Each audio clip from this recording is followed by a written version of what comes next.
आज हम male infertility के चौथे एपिसोड पर हैं, फोर्थ एपिसोड पर हैं और हम ये जानना चाहेंगे आज डॉक्टर साहब से, मैम से, कि अब आज के टाइम में ऐसे कई मेल्स हैं जिनके एक भी शुक्राणु नहीं है, क्योंकि आजकल का रहन सहन खाना पीना अच्छा नहीं है, तो इसका एक ये भी कारण है कि उनके एक भी शुक्राणु नहीं होते। तो आज हम मैम से ये जानना चाहेंगे कि उनके खुद के तो शुक्राणु नहीं है, पर क्या ऐसा कोई उपाय है कि उसे स्वयं के शुक्राणु से अपना बच्चा मिल सके?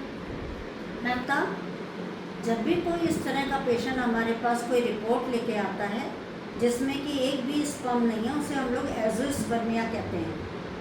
अब जब भी पेशेंट इस रिपोर्ट के साथ आए तो आईवीएफ सेंटर पे ज़रूर कंफर्म करिए क्या ये रिपोर्ट सही है कि नहीं है, और अगर वो रिपोर्ट सही है तो कम से कम एक बार उन स्पर्म्स को या सीमेन को सेंट्रीफ्यूज करके ज़रूर देख लें। कभी कभी जो नीचे बैठे हुए पैलेट होता है उसमें स्पर्म दिख जाते हैं। दूसरी बात, जब भी पेशेंट एज़ोस्पर्मिया का हो तो सीमेन लेने के बाद उनका यूरिन भी ज़रूर टेस्ट करना चाहिए।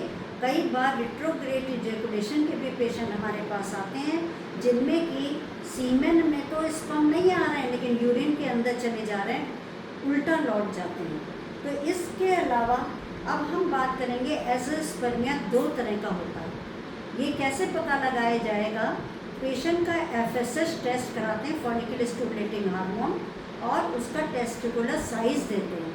सपोज साइज़ बिल्कुल बढ़िया है और फॉलिकल स्टिमुलेटिंग हार्मोन्स नॉर्मल आ रहा है, तो डॉक्टर के दिमाग में एक बात बिल्कुल सही आ जाती है कि इस पेशेंट के टेस्टिस में स्पर्म तो बन रहे हैं लेकिन समथिंग इज़ रॉन्ग, कि वो बाहर नहीं निकल रहे हैं। ये ऑब्स्ट्रक्टिव एज़ोस्पर्मिया कहलाएगा। और ऐसे में हम इन पेशेंट को सलाह देते हैं कि आप आईवीएफ इक्सी के द्वारा प्रेगनेंसी ले सकते हैं।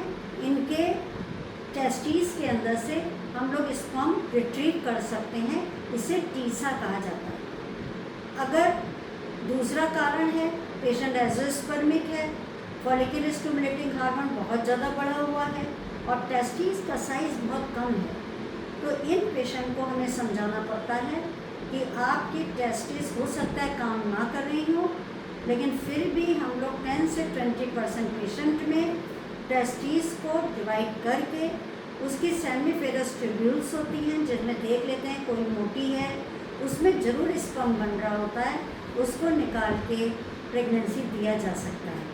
तो ऑब्स्ट्रक्टिव में जहाँ तक 80, 90, 100% चांस होता है, नॉन ऑब्स्ट्रक्टिव में केवल 20 से लेकर 30% की चांस होता है। लेकिन फिर भी चांस है कि एज़ोस्पर्मिक पेशेंट भी अपना बच्चा ले सकते हैं। Thank you.